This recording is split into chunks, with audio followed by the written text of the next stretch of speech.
الحمد لله رب العالمين والصلاة والسلام على سيد الأنبياء والمرسلين أما بعد فأعوذ بالله من الشيطان الرجيم بسم الله الرحمن الرحيم قال الله تبارك وتعالى في القرآن المجيد والفرقان الحميد وعباد الرحمن الذين يمشون على الأرض هونا وإذا خاطبهم الجاهلون قالوا سلاما صدق اللہ العظیم۔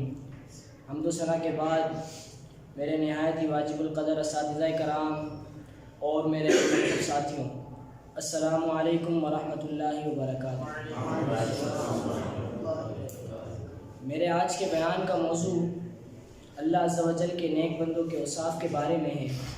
اللہ تعالیٰ سے دعا ہے کہ اللہ تعالیٰ مجھے حق اور سچ بیان کرنے کی توفیق عطا فرمائے۔ میں نے آپ کے سامنے قرآن پاک سے ایک آیت بیان کی ہے، وَعِبَادُ الرَّحْمَنِ الَّذِينَ يَمْشُونَ عَلَى الْأَرْضِ هَوْنًا وَإِذَا خَاطَبَهُمُ الْجَاهِلُونَ قَالُوا سَلَامًا، اور رحمان کے بندے وہ ہیں جو زمین پر عاجزی کے ساتھ چلتے ہیں اور جب ان سے جاہل مخاطب ہوتے ہیں تو وہ کہتے ہیں بس سلام۔ اس آیت کی تفسیر میں مفسر علیہ رحمہ فرماتے ہیں کہ اس آیت میں اللہ تعالیٰ اپنے نیک بندوں کے اوصاف بیان فرما رہا ہے، جس کا مختصر خلاصہ میں آپ کے سامنے بیان کروں گا کہ رحمان کے بندے وہ ہیں کہ جو زمین پر آہستہ عاجزی کے ساتھ چلتے ہیں۔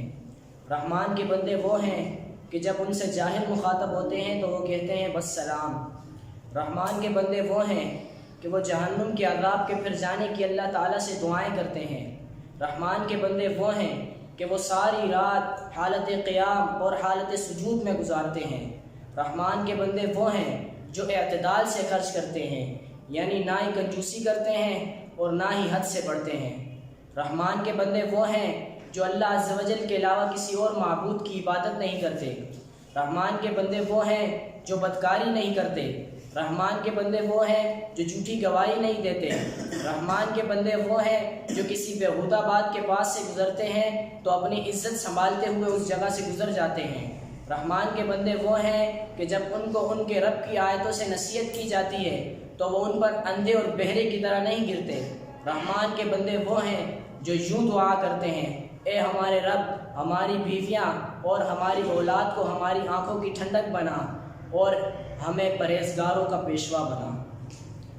الذین یمشون علی الارض ہونا، اس آیت کی تفسیر میں مفسر علیہ رحمہ فرماتے ہیں کہ اس آیت میں اللہ تعالیٰ اپنے نیک بندوں کے چلنے کا طریقہ، ان کا انداز بتا رہا ہے۔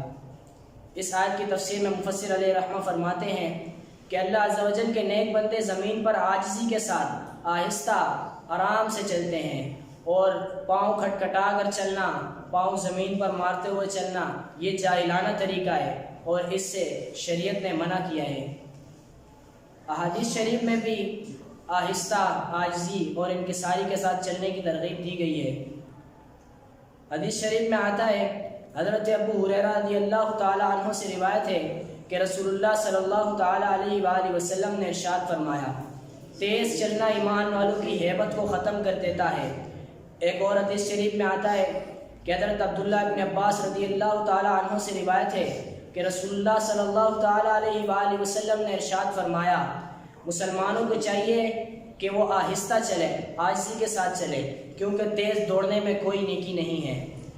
ایک اور حدیث شریف میں حضرت انس رضی اللہ تعالی عنہ سے روایت ہے کہ رسول اللہ صلی اللہ تعالی علیہ وآلہ وسلم نے ارشاد فرمایا، تیز چلنا تمہارے چہرے کے حسن کو ختم کر دیتا ہے۔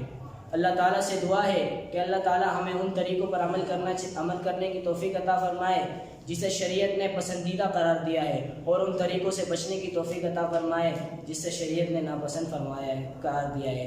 اللہ تعالیٰ سے دعا ہے کہ جو کچھ سنا اسے یاد رکھنے اور اس پر عمل کرنے کی توفیق عطا فرمائے۔ وما علینا الا البلاغ۔